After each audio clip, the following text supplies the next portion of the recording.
Zee 24 तास एक पाऊल पुढे। आता वळूयात प्रायोगिक रंगभूमीकडे। माणूस एका ठिकाणाहून दुसरीकडे जातो, पण स्थलांतर झालं तरी नाळ तुटत नाही। काश्मीरी पंडितांनी जेव्हा स्थलांतर केलं तेव्हा त्यांचंही असंच काहीसं झालं। याच विषयावर भाष्य करणारं संशोधनपूर्ण नाटक घेऊन आल्यात लेखिका इरावती कर्णिक। पाहूया कसं आहे हे नवं नाटक। अगले साल तो हमारा घर भी नहीं रहेगा। हाँ, बेच रहे हैं। समाजात जे घडतं तेच कलेत पाहायला मिळतं आणि नाटक हे अभिव्यक्तीचं सर्वात प्रभावी माध्यम मानलं जातं। त्यामुळे फक्त मनोरंजन हाच हेतू न बाळगता नाटकाची ताकद याहीपेक्षा मोठी आहे हे काही संवेदनशील लेखकांना जाणवतं। यातूनच जन्माला येतं एक संवेदनक्षम नाटक। गाशा के पापा, हाँ वो कह रहे। गाशा हे नवं नाटक याचंच उत्तम उदाहरण। इरावती कर्णिक या मराठमोळ्या लेखिकेनं लिहिलेलं हे हिंदी काश्मीरी नाटक।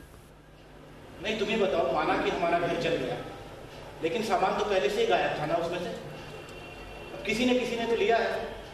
मिलिटेंट ये फर्नीचर और पर्दों का क्या करेगी? काश्मीरी पंडितांच्या स्थलांतरावर या नाटकाचा विषय बेतलाय।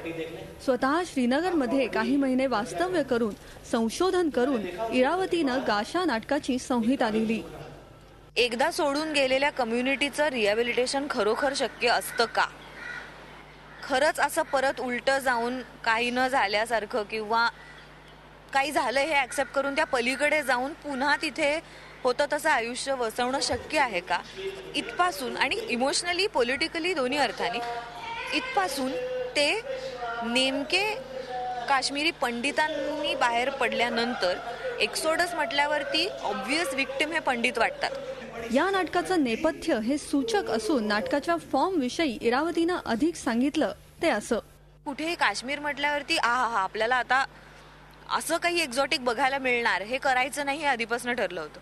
त्यामुळे खूप मिनिमलिस्टिक फॉर्म हळूहळू तयार होत गेला आणि शक्यतो ते नाटक आहे हे आम्हाला समहाऊ विसरायचं नव्हतं। म्हणून मग एक नट हा लेअर त्याच्यात ऍड केला गेला की ते दोन पात्र तर आहेतच, ते अनेक पात्र प्ले करतात दोनच माणसं असल्यामुळे, पण ते त्याच वेळेला दोन नटही आहेत। बंगलोरच्या अभिषेक मजुमदारनं हे नाटक दिग्दर्शित केलं। विशेष म्हणजे फक्त 2 अभिनेते असलेल्या या नाटकात एक अभिनेता हा मूळचा काश्मीरी पंडितच आहे।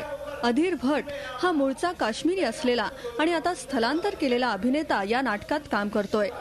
अधीरसाठी हे नाटक फारच हृदयाजवळ आहे। हम भी 91 में कश्मीर से बाहर निकले थे जब मिलिटेंसी बहुत बढ़ गई और काफ़ी पंडित वहाँ से बाहर निकले, तो हम लोग भी वहाँ से निकले थे। तो उसके काफ़ी सारे मेरे एक्सपीरियंसेस से जो मैंने ट्राई किया कि इन्हें बता सकूं और ड्रामेटिक फॉर्म में हम उसे डाल सके। और मेरे लिए in a way it is cathartic also कि ऐसा एक चीज़ हो रहा है और इसमें मैं अपनी तरफ से एज एन एक्टर जितना डाल सकता था ये मेरे लिए तो सबसे पर्सनल प्ले होगा, क्योंकि मेरी जिंदगी से इसमें बहुत ज्यादा बिल्कुल दिल के करीब है, बिकॉज मेरी जिंदगी के बहुत पहलू इसमें है। गाशा हा इरावती कर्णिकचा आगळा वेगळा प्रयोग रंगभूमीवर निश्चितच स्वागतार्ह आहे असंच म्हणावंसं वाटतं। झी 24 तास साठी निलिमा कुलकर्णी, मुंबई। झी 24 तास एक पाऊल पुढे।